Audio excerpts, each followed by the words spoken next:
Di hari ni masih ada fitnah agama.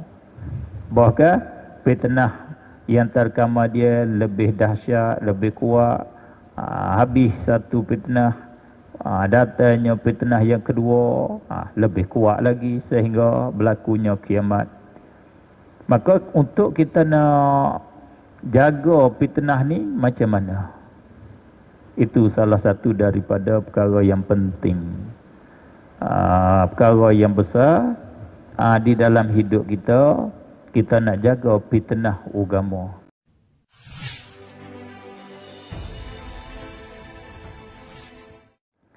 Assalamualaikum warahmatullahi wabarakatuh. A'udzu billahi minasy syaithanir rajim. Bismillahirrahmanirrahim. Alhamdulillahi rabbil alamin. Hamdan yuwafi ni'amahu wa yukafi'u mazidah. Ya Rabbana lakal hamdu kama yanbaghi li jalali wajhika wa 'azimi sultanik. Wassalatu wassalam ala ahabbin nasi ilaina sayyidil awwalin wal akhirin Sayyidina Muhammadin wa ala alihi wa sahbihi ajma'in. Amma ba'd. Fa inna asdaqal hadithi kitabullah wa khairal huda huda habibina Muhammadin sallallahu alaihi wa alihi wasallam. Wa syarrul umuri muhdatsatuha wa kullu muhdatsatin bid'ah wa kullu bid'atin dhalalah. Allahumma inna nas'aluka al-huda wat-tuqa wal-'afafa wal-ghina. Allahumma inna nas'aluka ridhaka wal-jannah wa na'udzubika min sakhatika wan-nar. Allahumma habbib ilainal iman wa zayyinhu fi qulubina wa karrih ilainal kufra wal fusuqa wal isyan waj'alna minar rasyidin waj'alna min ibadikas salihin waj'alna minal mukhlisin waj'alna minal faizin wal muflihin. Amin ya rabbal alamin.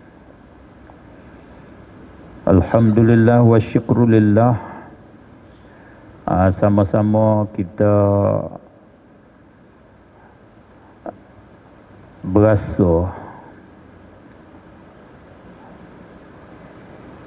sama-sama kita usaha supaya ada perasaan dalaman kita, kata kita dapat kita milik perkara yang berharga tinggi, yang berharga mahal, iaitu kita milik ajaran yang betul, agama yang betul.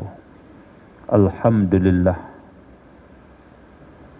Kadang-kala kita tak ada perasaan, kita tak sedar, kata ada perkara yang maha, perkara yang ternilai bersama dengan kita.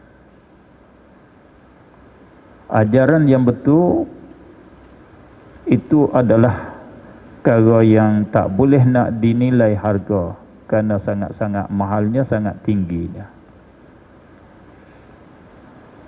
Sebelum daripada saya nak sampaikan sepatah dua kata sebagai nasihat agama yang diberi tajuk kepada saya, tapi Tuan Imam dia tak sebut tajuk lah, senanglah. Dibagi dia tak sebut tu, mana open 360 degree gak, tak ada masalah lah. Boleh nak kona kiri kanan, boleh nak pusing, boleh ke semua. Lebih mudah lah kalau bagi tajuk tu sebagai soalan khusus, susah sikit. nak jawabnya. Cuma sebelum saya nak sampai tu, saya rasa tak sedap rasa sikit, rasa nak demam, tak sihat. Kerana imam sebut kata ulama yang besar, Masya Allah, yang sebenarnya kecil. Kalau buang baju ni kak, kecil lagi lah. Ni besar ni kerana masuk baju luar ni kan. Kalau buang baju luar ni, yang sebenar kat dalam tu kecil sangat je. Dalam 21 inci je. Sikit lah. Kalau kata ulama tinggi tu, boleh-boleh kira lah. 173 inci tingginya. Bukan begitu kecil sangat. Boleh dibilang kata besar tu, boleh jadilah nisbah oleh kerana keadaan di hari ni ke semua tu nampak kecil belaka. Bila kecil-kecil, yang besar sedikit daripada kecil tu dikata besar lah. Sebenarnya pengukuran kecil besar ni itu berhajat kepada tali ukur yang sebenar, neraca yang sebenar, barulah boleh kita tahu.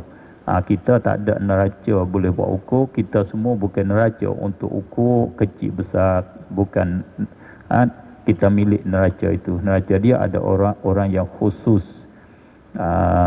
iaitu orang yang bagi title kepada Imam Nawawi. Misalnya Imam Nawawi Al-Alim Ar-Rabbani. Kalau orang yang status itu bagi title kata besar, tu besar sungguhlah. Tu kita kena tahu neraca mereka yang dia boleh buat pengukurannya kecil besar. Maka neraca saya sendiri bukan kecil sangat.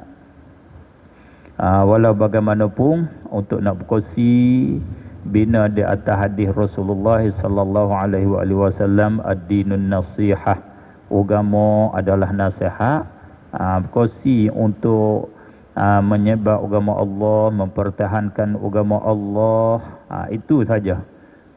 Sikit sebanyak. Tuan-puan, hadirin hadirat yang dikasihi, yang dirahmati oleh Allah Subhanahu wa taala sekalian, kita miliki agama yang betul, agama yang benar, yang dinama dengan agama Islam. Allah dia akui agama Islam ialah agama yang dia terima, agama yang dia nilai dengan dia kata innad dina indallahil Islam. Sesungguhnya agama di sisi Allah ialah agama Islam sahaja. Agama Islam sahaja. Agama lain dia tak nilai, dia tidak terbilang di sisi dia. Agama Islam sahaja. Cakap bentuk begitu, Allah cakap bentuk kata inna dina indallahil Islam, dia beri pada memberi arti makna hasar, makna sahaja. Agama Allah, agama di sisi Allah ialah agama Islam sahaja. Alhamdulillah, kita dapat berpegang dengan agama Islam. Berartinya kita dapat berpegang dengan agama yang diakui oleh Allah, yang diterima oleh Allah Subhanahu wa taala. Wa may yabtaghi ghairal islami dinan falan yuqbala minhu. Siapa menututi akan agama lain daripada Islam, ajaran yang lain daripada Islam, maka Allah tak akan terima daripadanya. Allah tak terima sama sekali. Natijah dia wa huwa fil akhirati minal khasirin, dan mereka yang tutup lain pada agama Islam itu dia tergulung di dalam perhimpunan jumlah orang-orang yang rugi. Orang yang rugi, orang yang tak buntung. Wal'iyadzabillah. Oleh itu kita sudah dapat dengan percuma anugerah hadiah daripada Allah Subhanahu Wa Taala perkara yang maha ini sama-sama kita jaga, sama-sama kita sampaikan kepada yang lain sekadar mampu kita, sekadar kuasa kita. Maka bila dah kita milik barang, benda-benda, perkara-perkara yang harga mahal, memang sekalilah seteru kita. Orang-orang yang tak milik ni, dia berdengki, dia usaha untuk nak ambil, untuk nak menghilangkan daripada kita. Itu dikatakan fitnah, nama dia, fitnah.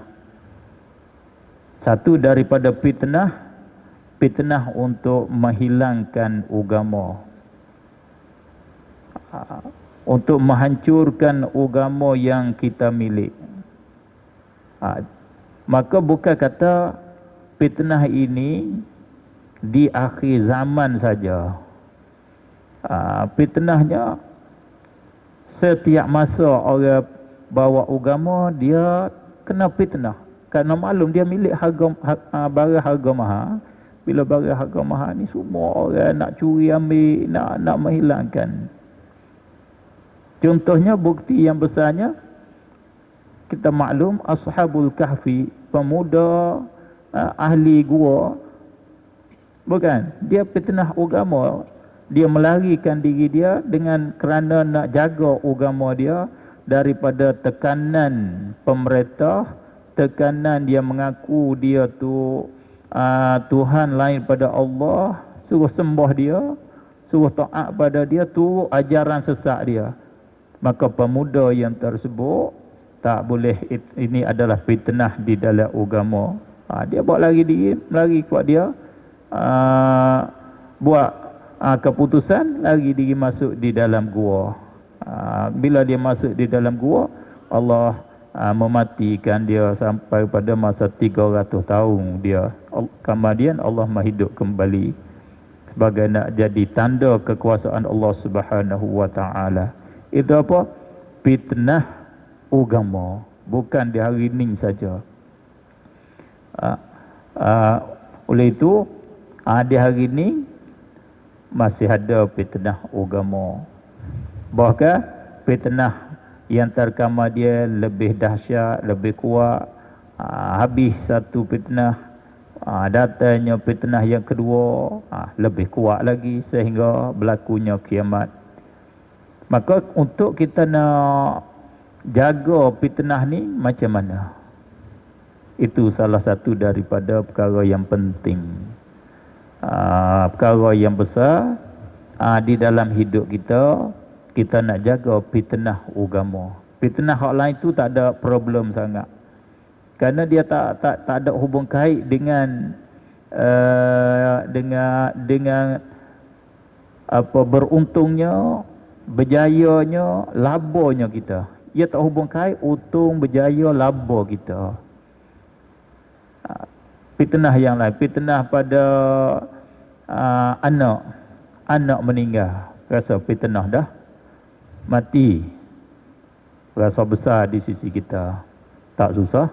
Isteri ada lagi, usahalah tambah boleh. Kalau isteri tak kuasa, mana tak mampu nak beranak, tambah isteri pula. Tak payah, tak ada masalah, tak ada problem nisbah dengan kita. Sebelah isteri ada problem, tak ada masalah. Kalau mati isteri, satu fitnah, kita boleh kahwin lain. Katakanlah suami mati, apa-apa boleh kahwin lain. Fitnah harta, hilang harta, tak hubung kait dengan beruntung, berjaya kita. Yang hubung kait beruntung dan berjaya, iaitu fitnah pada agama. Kalau kita terfitnah, terlucu agama, hilang agama, wal'iyadzabillah, itu fitnah yang besar, menyebab bagi kita kekal di dalam neraka. Amalan baik kita jadi habu hanging, haba'an mansura, kosong, tak ada balasan amalan baik kita, tak dapat terima balasan amalan baik kita di sisi Allah di akhirat nanti. Sebab itulah salah satu daripada doa yang diajar, doa ma'thur, Rasulullah ajar suruh kita doa, wala taj'al musibatana fi dinina. Jangan engkau jadikan bala fitnah kami ini pada agama kami. Dia khusus dengan minta dengan Allah, pohon restu dari Allah supaya Allah jaga jangan bagi kena fitnah di dalam masalah agama, hubung kait dengan masalah agama. Adapun dunia tak ada masalah, tak ada masalah. Sebab apa? Sebab dia untung tu dia berhubung kait dengan agama. Maka macam mana kita nak jaga fitnah di masa banyak dengan fitnah ini? Itu tajuk yang diberinya sebagai soalan untuk saya jawab malam ni. Maka saya nak jawabnya ikut pandangan saya, jawapan yang saya faham, tidak hubung kait dengan sumber rajakan mana-mana. Saya rasanya jawapan saya ni tak ada para penonton ni untuk nak komen, nak bagi markah. Sebab yang memeriksakan saya tu dia tak kuasa nak bagi markah. Dia kena profesor lah baru boleh bagi markah. Oleh itu jawab macam mana pun rasanya dapat markah tinggi semuanya. Rasanya begitulah. Mudah-mudahan jawapan saya ni ada faedah, ada untung bagi kita lah. Harap begitu. Harap Allah menjadikan bekalan ataupun jadi wasilah, jadi tangga bagi kita sampai kepada rahmat Allah, sampai kepada keredaan Allah, sampai kepada syurga yang disedia oleh Allah. Amin ya rabbal alamin.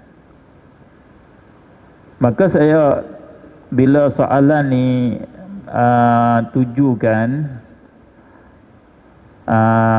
saya tengok kepada nak cari jawapan dia, saya tengok kepada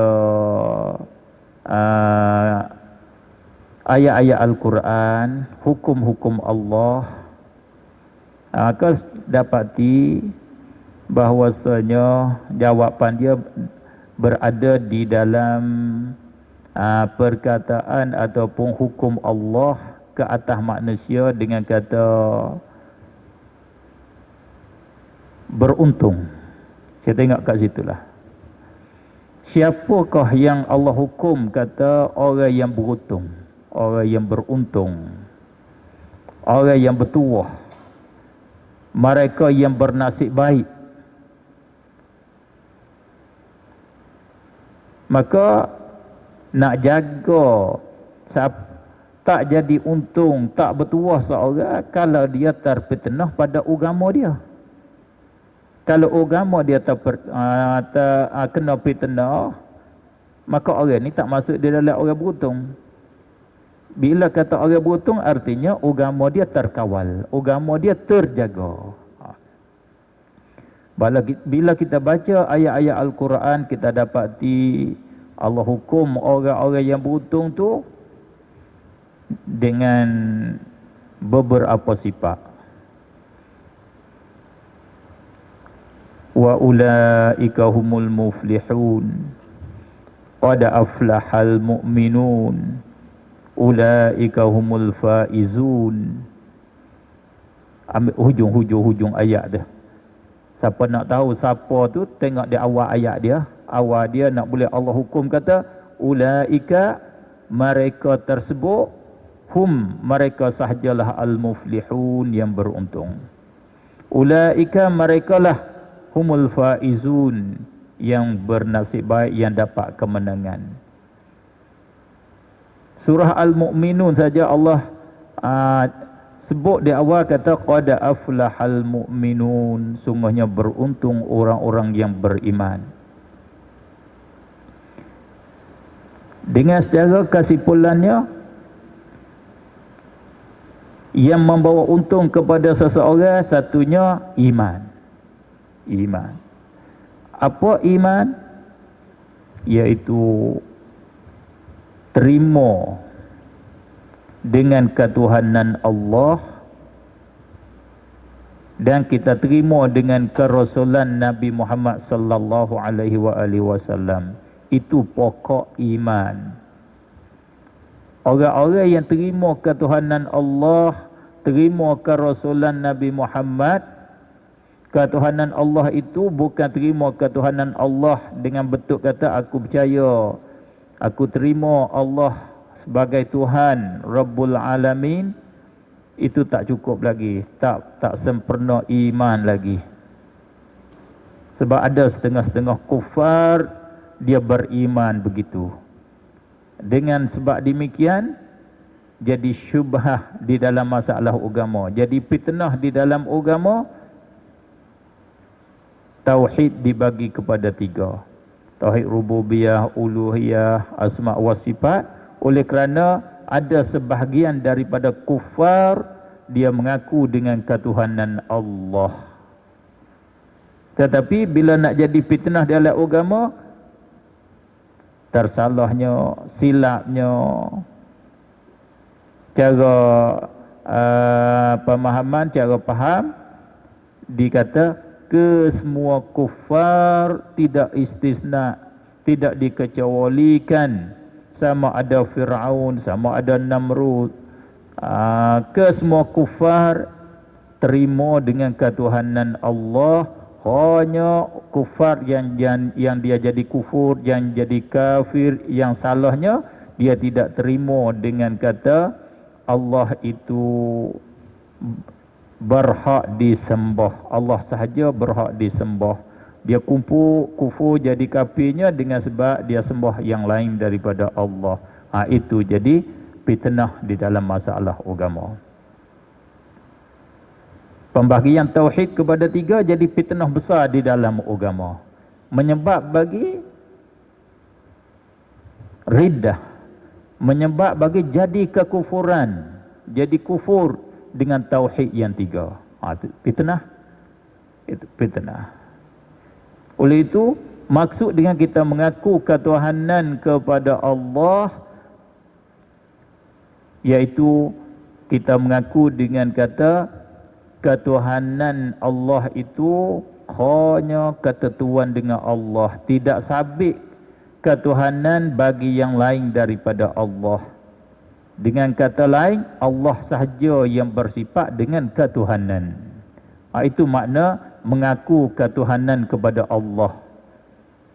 Mana Allah sajalah yang jadi Tuhan. Allah sajalah yang berhak disembah, tidak ada Tuhan yang lain pada Allah. Itu mana mereka yang beriman, orang yang beriman. Orang yang mengaku Allah saja Tuhan, tidak ada Tuhan lain pada Allah, dan dia mengaku Nabi Muhammad sallallahu alaihi wasallam itu adalah seorang daripada utusan Allah, pesuruh Allah Subhanahu wa taala. Satu sifat beruntungnya. Mana kita nak jaga fitnah, kita jangan buai sama sekali iman ni. Jangan kita buai tetap penerimaan kita, percaya kita tentang ketuhanan Allah, kerasulan Nabi Muhammad. Kalau buai hak ni, habislah agama kita, hilanglah untung kita. Jaga ni, cara nak jaga, kena jaga iman. Fitnah di mana-mana masa pun kena jaga akidah ni.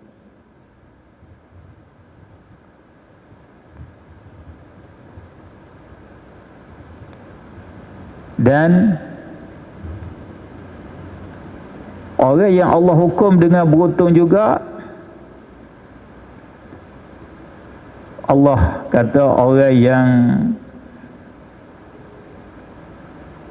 bertakwa, ya ayyuhallazina amanu taqullaha, wahai orang yang beriman, hendaklah kamu takwa kepada Allah. Wal tanzur nafsum ma qaddamat lighada wattaqullah. Orang yang takwa kepada Allah, orang yang fikir dia atur untuk esok hari, untuk hari akhirat.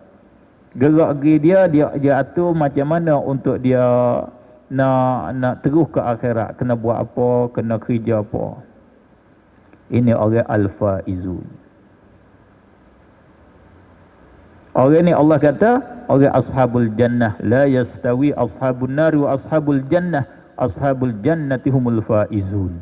Orang ahli syurga, orang yang beruntung.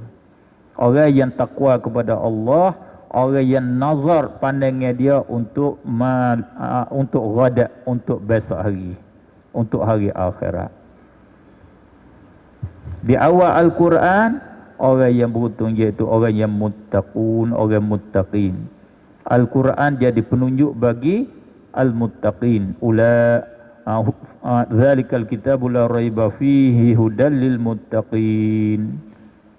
Orang muttaqinlah, ulaika humul muflihun, orang yang beruntung, orang yang bertuah.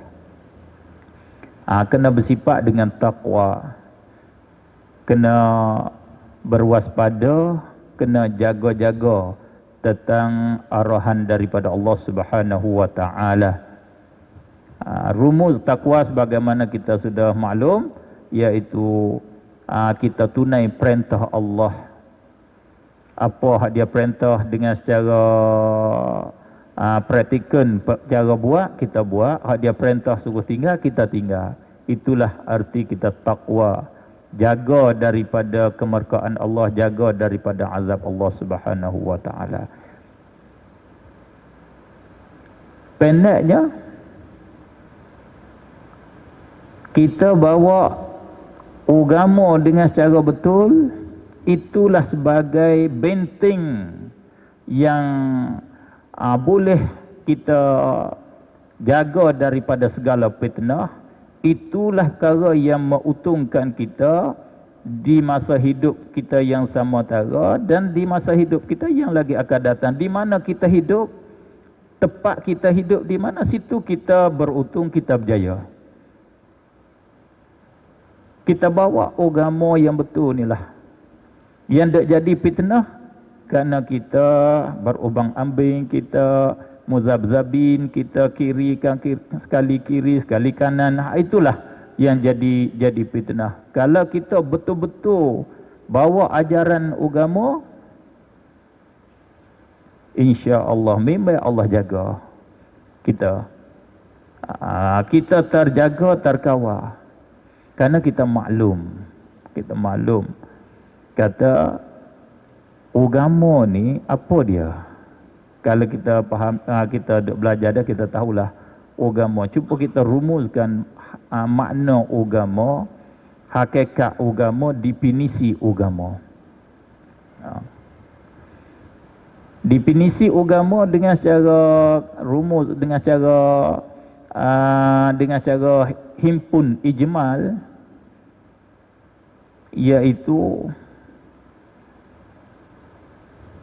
sistem, satu aplikasi. Betul tak tahu saya sebut tu, saya pun tak pandai juga sebut bahasa Mak Saleh ni, tak pandai belajar sebut ya, nak lidah tu keluar ya. Satu sistem, satu aplikasi yang siapa-siapa pakai sistem ni ataupun sistem ini yang membawa kebahagiaan, membawa kejayaan kepada mereka yang beramal dengan dia. Siapa menganut dan beramal dengan sistem ni, berjayalah. Itu hakikat agama. Sistem yang membawa kejayaan di mana saja penganut dia berada, dan sistem mengawalkan penganut dia daripada kesesatan. Itu hakikat agama. Ataupun teori. Hakikat agama sungguh bukan teori. Ya, tiap-tiap teori yang nak bawa ummah, nak bawa masyarakat. Teori itu tentulah, teori itu dia mengandungi dua. Untuk kebahagiaan pengikut dia dan untuk nak jaga pengikut dia daripada daripada celaka, daripada sesak, daripada rendahnya. Itu asal. Kesemua teori di atas dunia untuk ke arah itulah. Tetapi manusia dia Allah menjadikan makhluk yang dhaif, maklum tak sampai. Tak boleh nak cari sistem, nak buat sistem yang lengkap, yang boleh nak jaga, boleh nak kawal ke semua, tak boleh. Sebab tu yang lebih sempurna, yang sempurnanya sistem yang disusung oleh Allah Subhanahu Wa Taala, yang disampaikan oleh kekasih Allah, oleh kekasih kita Nabi Muhammad sallallahu alaihi wasallam. Oleh itu kita berpegang teguhlah dengan ajaran Rasulullah sallallahu alaihi wasallam, insya-Allah taala kita selamat daripada fitnah. Di mana saja kita hidup, kita selamat pada fitnah dan kita berjaya di mana saja tempat kita hidup. Sebab tu Rasulullah sallallahu alaihi wasallam kata, "Man ya'ish minkum ba'di fa sayara ikhtilafan katsira, fa 'alaikum bi sunnati wa sunnatil khulafa'ir rasyidin al-mahdiyyin min ba'di."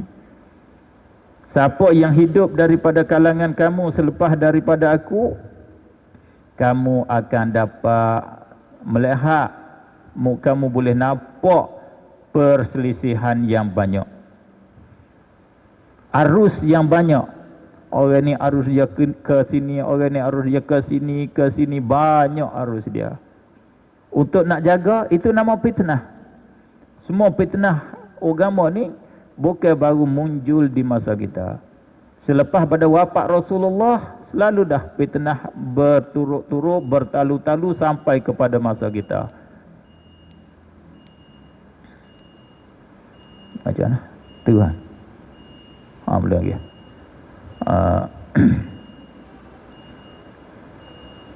Fitnah di dalam masalah agama, dia berlakunya, munculnya di korun awal-awal lagi.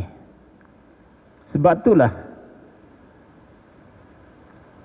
satu daripada kesilapan, satu pada perkara yang tak betul dengan ajaran Rasulullah sallallahu alaihi wasallam, tak betul dengan sistem agama, dengan dijadikan ukuran kebenaran, dijadikan salaf sebagai ukuran kebenaran. Nak tahu kebenaran, nak kenal kebenaran, ambil salaf tu buat ukurannya, buat neracanya. Itu tak betul. Sebab apa? Kerana semua kebatilan yang ada pada hari ini munculnya pada masa salaf ke semua. Sebab apa boleh kita ambil salaf buat pengukuran? Cuba kita buat soal. Kenapa? Salah sebagai pengukuran, sebagai kita nak tanda kebenaran. Sebab apa? Cuba cari sebab-sebab dia. Adakah kerana salaf itu dia tu tidak ada orang salaf tu menyeleweng di dalam akidah, mana dia baik di setiap segi? Maka tak betul. Kerana masa Rasulullah ada orang yang kufur. Selepas pada wafat Rasulullah, sahabat Rasulullah ada yang jadi riddah, ada yang jadi riddah, jadi kufur, murtad. Bahkan sahabat yang dekat dengan Rasulullah pun ada jadi riddah, pembatu Musailimatul Kazzab. Kalau kita baca di dalam tarikh, bukan? Sayyidina Abu Hurairah dia beripung sama seperti majlis seperti Rasulullah. Ramai gitu sahabat Rasulullah duk ramai. Rasulullah kata, dalam kalangan kamu ada seorang, ada daripada kalangan kamu, mulut dia, bibir mulut dia ni besar, Maknanya kesimpulannya, saya ingat lafaz Rasulullah, daripada ahli neraka lah mudahnya. Diazab dalam neraka, mulut dia akan jadi besar. Uduh macam mulut babi ke, jadi begitu gelabak gitu, uduh. Dalam kalangan kamu, Abu Hurairah dia ingat kerana ni hak luar sikit Rasulullah bercakap. Abu Hurairah buat perhatian. Dia mana dia hipung di dalam memori dia tengok semua sahabat Rasulullah ada pada hari itu. Dia simpan terus dalam memori dia. Tengok bila seorang sahabat mati, meninggal, dia tengok seorang itu mati dah. Masya-Allah, alhamdulillah baik dia, alhamdulillah mati dia dalam keadaan husnul khatimah. Bila mati seorang, Abu Hurairah perhati, dia husnul khatimah, mati dalam husnul khatimah. Sehingga sampai dia kata, aku dan ada seorang lagi. Ada dia dah. Dia kata, Masya Allah, maksudnya wa ilmu aku, wa ilmu dia yang dikandaki oleh Rasulullah sallallahu alaihi wasallam. Ada dua orang. Ada dua orang. Nama dia tu saya tak ingatlah. Tak payah sebutlah nama tu. Bila ada dua orang ni, Abu Hurairah dia bimbang lah. Tu mana takwa. Dia nak jagalah, dia takut. Khauf. Takut nak kena di atas diri dia. Ada kebimbangan takut nak kena di atas dia. Kebetulannya, muncul Musailimatul Kadzab. Yang mengaku jadi Rasul, jadi Nabi selepas daripada Nabi Muhammad sallallahu alaihi wasallam. Yang dia kata Nabi Muhammad, dia dakwa kata Nabi Muhammad berpesan selepas pada dia ni, dialah jadi Rasulnya, dialah jadi Nabi selepas daripada Nabi Muhammad. Dia dakwah, ajak orang untuk beriman kepada dia, kata dia jadi Nabi selepas pada Nabi Muhammad. Dari situ ramailah pengikut dia. Maka dihantar oleh Sayyidina Abu Bakar seorang sahabat tadi untuk dakwah mereka kepada kebenaran. Untuk mengajak kembali, untuk berdebat dengan Musailimatul Kadzab, untuk menerangkan kebenaran. Bila sampai kepada Musailimatul Kadzab, Musailimatul Kadzab bagi tawaran kepada dia, beberapa tawaran. Dia mintanya sebagai minta jadi pembantu dia di dalam dakwah dia, minta menyampai kepada orang ramai, kata adanya Rasulullah sallallahu alaihi wasallam bersabda, Rasulullah pernah berucap, kata ada nabi selepas pada dia iaitu Musailimatul Kadzab. Untuk dia sebagai pendakwah, pembantu, kata Musailimatul Kadzab jadi nabi. Maka diterima oleh seorang sahabat tadi tawaran Musailimatul Kadzab. Dialah asal tujuannya untuk nak kembalikan orang yang sesat kepada jalan yang benar, untuk nak jaga kebatilan. Tetapi dipotong dengan fitnah, dipotong, bahasa petani kata potong. Kona lah. Kona jadi pendakwah kepada kesesatan. Dia mati di atas begitu. Abu Hurairah nyata, dialah yang dikandaki oleh Rasulullah. Lepaslah dia lepas. Itulah kata salaf, orang yang baik, orang yang dihantar untuk debat, bukan orang biasa. Itu kata kita nak ambil salaf jadi pengukuran tu tak boleh, kerana kata dengan dasar kata dia orang yang baik, ada salaf yang tak baik. Rasulullah sallallahu alaihi wasallam dia berpesan untuk kita nak jaga daripada kesesatannya. Dia ajar suruh kita berpegang dengan silabus dia. Alaikum bisunnati, kamu melazimilah dengan sunnah aku. Jangan bercerai, jangan berbecah, jangan berasing, jangan mengasingkan diri daripada sunnah aku. Maksud dengan sunnah Rasulullah di sini iaitu ajaran aku, Silabus aku, tariqati, jalan aku, silabus aku. Maka ini pun yang jadi problem juga bagi kita. Orang ni kata inilah ajaran Rasulullah, inilah ajaran Rasulullah. Jadi problem juga, susah juga kita orang awam nak tahu ajaran Rasulullah yang sebenar macam mana. Susah.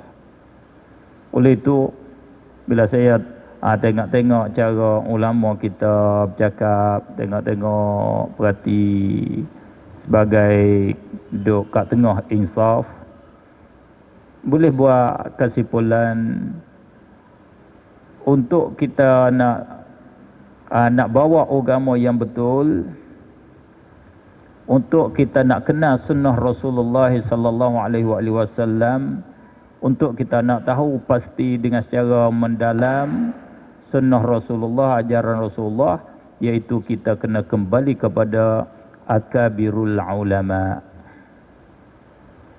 Kembali kepada ulama-ulama yang besar, tokoh-tokoh ulama. Ulama yang mu'tabarin, ulama yang di Titan kata inilah ulama sungguh. Itulah sebagai tempat benting yang sebenarnya.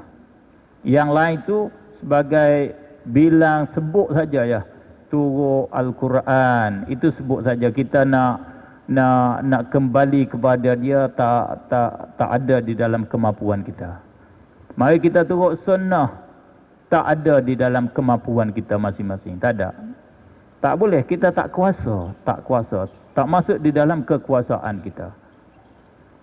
Kita ikut salaf, pening juga kita. Nak ikut salaf, yang mana salaf? Hakikat yang sebenarnya, kita bila nak cari salaf tak jumpa juga. Siapakah salaf pun tak tahu. Kalau nak ikut salaf, ikut perkara yang tak ada. Tak ada di sana hakikat, hak realitinya mazhab salaf. Tak ada. Siapa boleh cerita mazhab salaf? Cuba tanya. Mazhab salaf nak cerita silabus salaf ni macam mana? Tak ada. Mazhab salaf hakikatnya dia panggil ada nama, tidak ada tuan nama dia. Tuan tak ada nama saja ya. Kalau mazhab salaf tak takwil, tak betul. Orang salah ada takwil, Ibn Abbas ada takwil, Imam Ahmad ada takwil, Imam Syafi'i ada takwil ayat Al-Quran, ayat mutasyabihat. Mereka menyabit ayat muhkamat, ayat mutasyabihat. Tak betul ya? Bukan silabus salah, tak takwil. Kata tafwid serah itu sebagai mazhab salaf. Orang khalaf pun ada juga. Salah pun ada. Jadi tak boleh nak menentu. Jadi pening kita, semua kita pening lah. Pening. Tak boleh nak berpegang Al-Quran, kita pun pening mana semuanya nak pakai Al-Quran mana.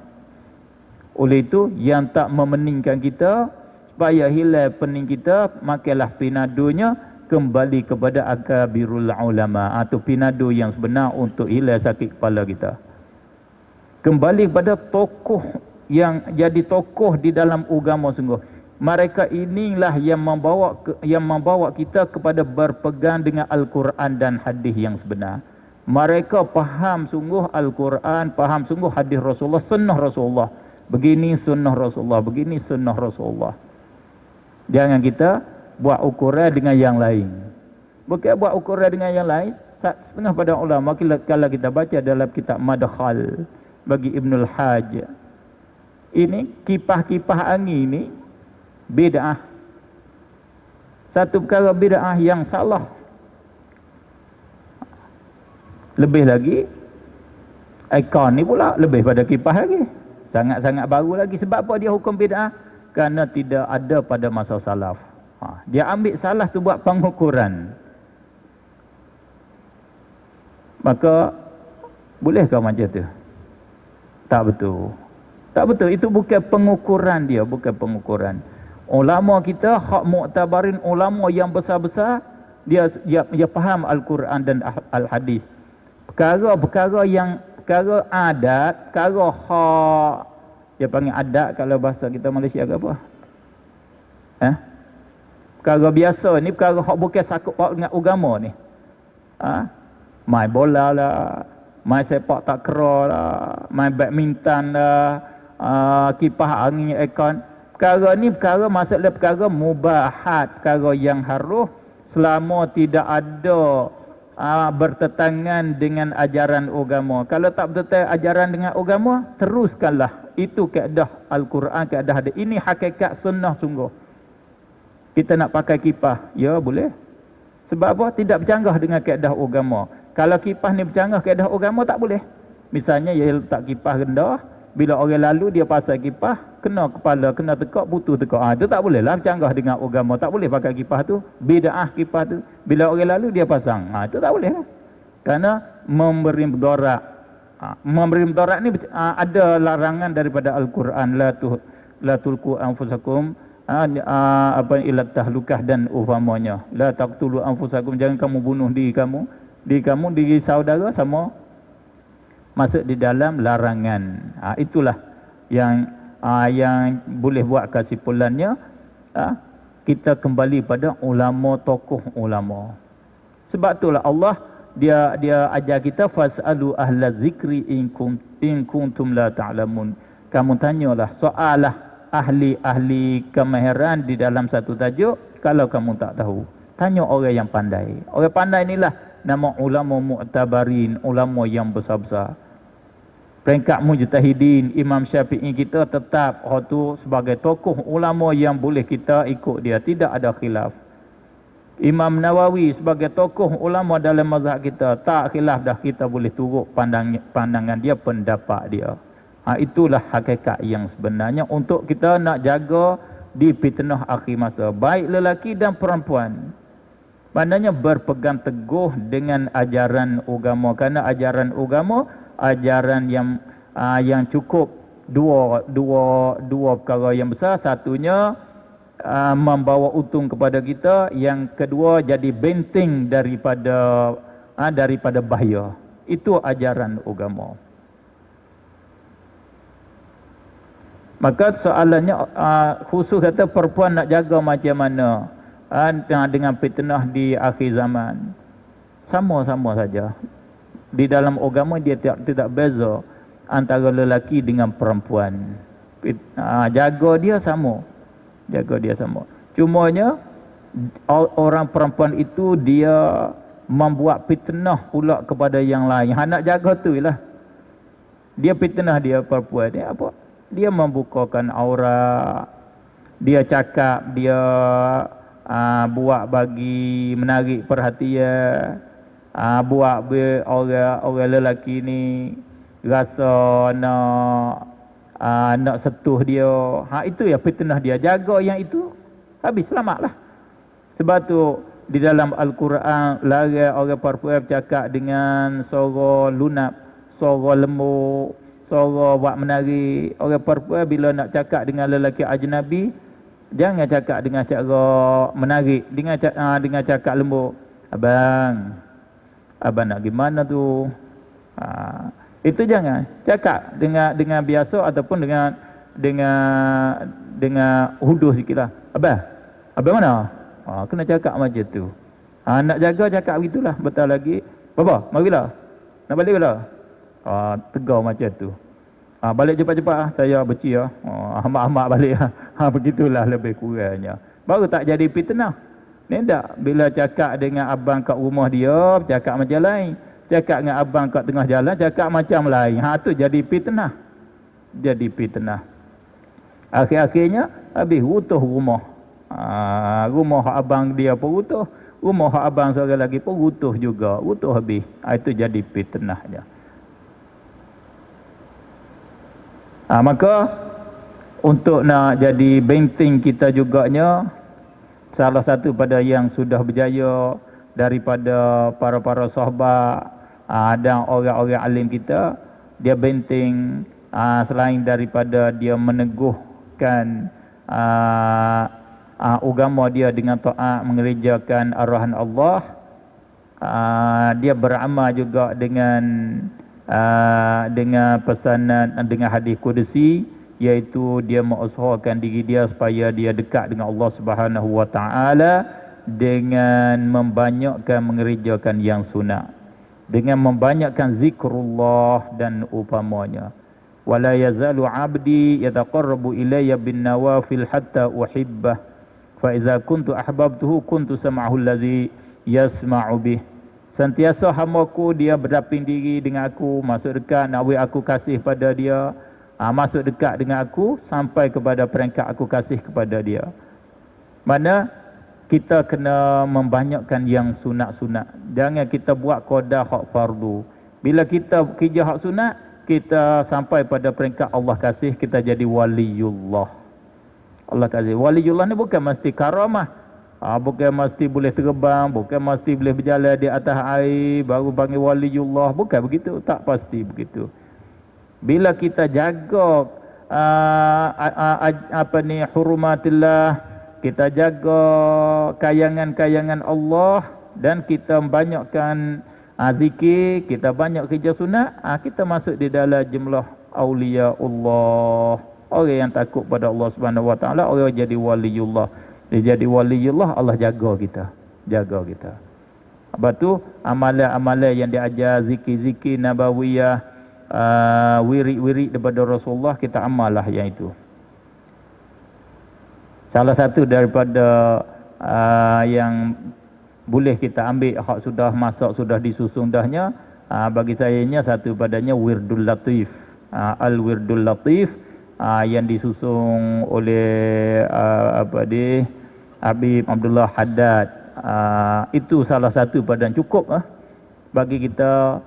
Kalau kita nak ambil nak buat zikir harian kita pagi dan petang, amalah dengan Wirdul Latif. Cukup dengan kelebihan dunia, kelebihan akhirat, semua ada kat situ kat semua. Kalau kita nak diskaun sikitnya, Wirdul Latif takut panjang, kita nak minta diskaun akhir tahun, kita ambil zikir hak ujung dia, penghujung sekali, sebagai amalan harian kita. Subhanallah wa bihamdih adada khalqih wa rida nafsih wa zinata arshih wa midada kalimatih. 3 kali. Subhanallahil azim wa bihamdih adada khalqih wa rida nafsih wa zinata arshih wa midada kalimatih. 3 kali. Subhanallah adada ma khalaqa fis sama', subhanallah adada ma khalaqa fil ard, subhanallah adada ma baina dhalik, subhanallah adada ma huwa khaliq. Alhamdulillah adada ma khalaqa fis sama', alhamdulillah adada ma khalaqa fil ard, alhamdulillah adada ma baina dhalik, alhamdulillah adada ma huwa khaliq. La ilaha illallah adada ma khalaqa fis sama', la ilaha illallah adada ma khalaqa fil ard, la ilaha illallah adada ma baina dhalik, la ilaha illallah adada ma huwa khaliq. Hingga akhir sampai selawat pada Nabi. Allahumma salli wa sallim ala sayyidina Muhammadin miftahi babi rahmatillah adada ma fi ilmillah, salatan wa salaman daimaini bidawami mulkillah wa ala alihi wa sahbihi adada kulli zarratin alfa marrah. 3 kali. Pakai masa adalah 2 minit atau 1 minit, lebih-lebih 2 minit lah mudah-mudahnya. Tinggi di tak lebih pada 5 minit. Itu sebagai kita, untuk sebagai jadi kita seorang yang zikir yang banyak, dengan pakai masa, guna masa yang sedikit. Yang sebenarnya zikir banyak, kita kena pakai masa banyak. Abu Hurairah dia berzikir, dia tak tidur, malaikat dia berzikir, habis batu yang kecil dalam satu karung, satu guning dia. Dia pakai khodar untuk dia nak tidur, dia berzikir, habis batu kecil-kecil dalam satu bekas dia tu. Lepas tu ada khodar sipai masuk pula. Dia berzikir dengan waktu lah. Berapa? Dikira dibilal kata 12,000. Sebab tu ahli sahih dikira zikir dia paling kurang kena 12,000 dalam sehari semalam. Tak boleh kurang 12,000. Tu baru hak paling, hak bila kelas hak rendah nisbah banyaknya. Lebih lagi lah hajatnya, lebih lagi. Maka kita tak kuasa. Kalau di sisi fuqaha, ahli fiqh banyak dianya berzikir 300 sehari semalam. Zikir la ilaha illallah, la ilaha illallah 300. Maka untuk kita malam ninya, seboleh semua hadir ni cuba pergi semak hujung Wirdul Latif, ambil zikir tu. Kalau tak boleh kita amal semua, kita ambil hujung tu kat situ. Saya ijazahkan zikir di hujung ataupun zikir wirdul latif kepada semua sebagaimana diijazah pada saya beberapa orang guru yang di antaranya Habib Umar, Hafizahullah, dan Habib Sungapura. Saya jumpa minta ijazah dan beberapa guru yang lain. Dan juga paling kita rasa tak mampu nak diskaun lagi. Hak paling kurang sekalinya jangan tinggal subhanallahi wa bihamdih 100 kali pagi, 100 kali petang. Tu paling rendah sekali diskaun. Subhanallahi wa bihamdih, subhanallahi wa bihamdih, subhanallahi wa bihamdih 100 kali pagi, 100 kali petang. Kerana sabit di dalam hadis yang sahih, tidak ada seorang yang siapa kata subhanallah wa bihamdi 100 kali petang, 100 kali pagi dan petang, tidak ada seorang yang bawa amalan di akhirat nak lebih afdal daripada dia. Walaupun dia infak harta ribu-ribu juta pun tak sama, lebih dia lagi. Amalan yang banyak pahala, bila banyak tu dia ganjaran dia jadi benteng bagi kita. Benteng bagi kita. Kalau nak diskaun lagi, boleh lagi nak diskaun lagi. Subhanallah wa bihamdi itu 100 saja. 100 saja sehari semalam. Ikutlah pagi ke petang. Kalau nak diskaun lagi, pakai duduk seperti sedia kala, tak kena buat apa. Itu hak diskaun, hak akhir sekalinya. Mudah-mudahan Allah taufikkan kita semua, dapat kita mendapingkan diri dengan Allah Subhanahu wa taala. Mudah-mudahan Allah Subhanahu wa taala jaga kita daripada fitnah dunia dan fitnah akhirat. Sama kita doa mohon dengan Allah di akhir semaya kita yang Rasulullah ajar, iza tasyahhada ahadukum, bila sudah baca tasyahud, baca tahiyat akhir oleh seorang kamu, falyata'awwadz min arba'. Hendaklah seorang kamu tu minta berlindung daripada 4 perkara. Ini setengah daripada benteng nak jaga fitnah akhir zaman. Akhir semaya belum daripada kita nak salam, kita bacalah Allahumma inni a'udzubika min azabi jahannam wa min azabil qabr wa min fitnatil mahya wal mamat wa min syarri fitnatil masihid dajjal. 4 perkara ni Rasulullah pastikan kita kena baca 4 ni. Minta berlindung daripada 4 perkara ni. Sehingga setengah ulama kata, kalau tidak ada hadis kata wal yakhtar masya'a ni, kalau Rasulullah tak suruh pilih hak mana-mana, ulama kita kata hak ni wajib baca, jadi satu wajib di dalam tahiyat. Cuma ada di dalam hadis yang lain Rasulullah suruh kita pilih. Nak doa ke, nak doa lain ke, tak pasti doa tu. Sebab tu hak jadi wajibnya setakat Allahumma salli ala Muhammad wa ala ali Muhammad. Walau bagaimanapun doa kita dengan Allah, hubungan kita dengan Allah, minta dengan Allah tu sangat-sangat penting. Subhanallah wa bihamdi 100 kali sehari. Pada doa kita Allahumma inni a'udzubika min azabi jahannam wa min azabil qabri wa min fitnatil mahya wal mamat wa min syarri fitnatil masihid dajjal. InsyaAllah ta'ala Allah kabul doa kita, kita terpelihara. Alhamdulillahi rabbil alamin. Allahumma salli ala sayyidina Muhammad wa ala alihi wa sahbihi wa barik wa sallim tasliman katsiran bi rahmatika ya arhamar rahimin. Allahumma inna zalamna anfusana zulman katsiran kabiran wa la yaghfiru dzunuba illa anta faghfir lana dzunubana maghfiratan min 'indik warhamna innaka antal ghafurur rahim. Allahumma inna nas'aluka ridhaka wal jannah wa na'udzubika min sakhatika wan nar. Allahumma inna nas'aluka min khairi ma sa'alaka minhu 'abduka wa rasuluka sayyiduna Muhammadun sallallahu alaihi wa sallam wa na'udzubika min syarri ma sta'adzaka minhu 'abduka wa rasuluka sayyiduna Muhammadun sallallahu alaihi wa sallam. Allahumma inna nas'aluka minal khairi kullih ajilihi wa ajilihi ma 'alimna minhu wa ma lam na'lam wa na'udzubika minasy syarri kullih ajilihi wa ajilihi ma 'alimna minhu wa ma lam na'lam. Allahumma inna na'udzubika min 'adzabi jahannam wa min 'adzabil qabr wa min fitnatil mahya wal mamat wa min syarri fitnatil masihid dajjal. Allahumma qsim lana min khasyatika ma tahulu bihi bainana wa baina ma'asik wa min ta'atika ma tuballighuna bihi rahmatak wa min al-yaqini ma tuhawwinu alaina masa'ibad dunya. Allahumma matti'na bi asma'ina wa absarina wa quwwatina ma ahyaytana waj'alhu al-waritha minna waj'al tha'rana 'ala man zalamana ولا تجعل مصيبتنا في ديننا ولا تجعل الدنيا أكبر همنا ولا مبلغ علمنا ولا تسلط علينا من لا يرحمنا برحمتك يا أرحم الراحمين ربنا لا تزغ قلوبنا بعد إذ هديتنا وهب لنا من لدنك رحمة إنك أنت الوهاب ربنا آتنا في الدنيا حسنة وفي الآخرة حسنة وقنا عذاب النار وصلى الله وسلم على سيدنا محمد وعلى آله وصحبه أجمعين والحمد لله رب العالمين.